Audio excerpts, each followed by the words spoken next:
Hello friends, welcome back to my channel. అల్లం ఇంకా వెల్లుల్లి తీసుకోవడానికి షాప్కి వెళ్ళాను అనమాట.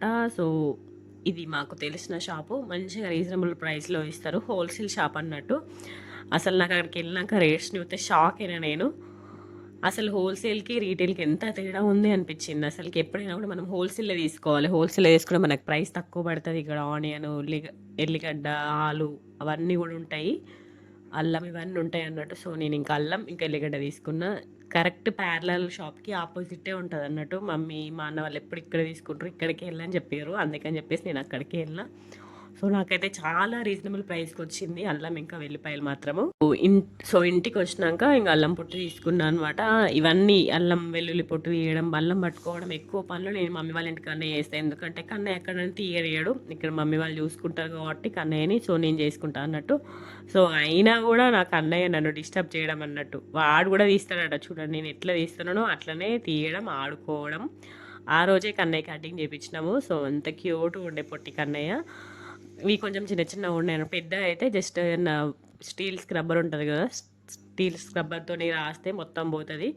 కానీ ఇప్పుడు మళ్ళీ అది ప్రాసెస్ అని చెప్పేసి నేనే జస్ట్ పైన పైన స్పూన్తో తీసిన అన్నట్టు. మా అక్క రెండు ఇద్దరం కలిసి తీసినాం. తొందర అయిపోయింది, 10-15 మినిట్స్లో అయిపోయింది. ఎక్కువ టైం ఏం పట్టలేదు. సో వెల్లిపాయలు మంచిగా ఉండే అనమాట, పెద్ద పెద్ద ఉండే. సో వాటిని ఏం చేసినామంటే ఫస్ట్ ఎల్లిపాయల్ని మొత్తం విచ్చినాం అనమాట. విచ్చి దానికి ఆయిల్ అప్లై చేసి ఒక 2-3 అవర్స్ ఏమో ఎండలో పెట్టినాం అన్నట్టు. చేతులు ఏం తీయలేదు, మంచి ఎండలో పెట్టేసరికి జస్ట్ ఇట్లా మనం తీయంగానే తొందర వచ్చేసినాయి అన్నట్టు. మమ్మీ చెప్పింది, చూడండి ఇక్కడ కన్నా ఎట్లా జరుగుతున్నాడో, మేము ఏ పని పని చేస్తున్నాడో పొట్టోడు. మమ్మీకి వెల్లిపాయలు ఒలిచి ఇట్లా విచ్చి అట్లా ఇట్లా చెరుగుతే కన్నయ్య అదే ప్రాసెస్ ఫాలో అవుతుండనమాట. సో అల్లం తీసేసినాము, దాన్ని ఆరబెట్టినాం అన్నట్టు. మేము ఏ చేస్తా చేస్తున్నాం, మేము చరిగిన కొద్ది జరుగుతున్నాడు, అన్నీ చేస్తుండనమాట కన్నయ్య. ఇప్పుడు అన్నీ నేర్చుకునే స్టేజ్లో ఉన్నాడు పొట్టోడు. సో ఇట్లా మొత్తం వెల్లిపాయలు విచ్చిచ్చి దానికి ఆయిల్ అప్లై చేసి ఒక 2-3 అవర్స్ ఏమో పెట్టినాము. మంచిగా తొందర వచ్చేసిన ఎల్లిపాయలు ఒక హాఫ్ అన్ అవర్లో మొత్తం అయిపోయినాయి 1 kg ఎల్లిపాయలు. సో అల్లంని కూడా ముక్కల్లా కట్ చేసుకొని ఇంకా మిక్సీ పట్టేస్తున్నాను అనమాట. సో ఇంకా అల్లం ఇక్కడే మిక్సీ వేసుకొని వెళ్తే నాకు ఇంకా 1-2 months దాకా టెన్షన్ ఉండదు.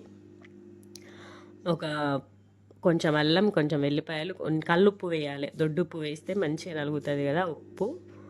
మంచిగా ఎక్కువ రోజులు స్టోర్ ఉంటుంది. మేమైతే అట్లనే వేస్తాను. నిమ్మకాయలు, కొంతమంది నిమ్మకాయలు అని ఏమేమో వేస్తారు. మేము అవి ఏమేమి జస్ట్ ఉప్పు మాత్రమే వేసి పడతాం అన్నట్టు. సో చూడండి ఇట్లా బాక్స్ నిండా అయింది. నాకు ఇంకా 1-2 months వరకు టెన్షన్ ఉండదు అన్నట్టు. సో మీరు ఎట్లా చేస్తారు అల్లం వెల్లుల్లి పేస్ట్?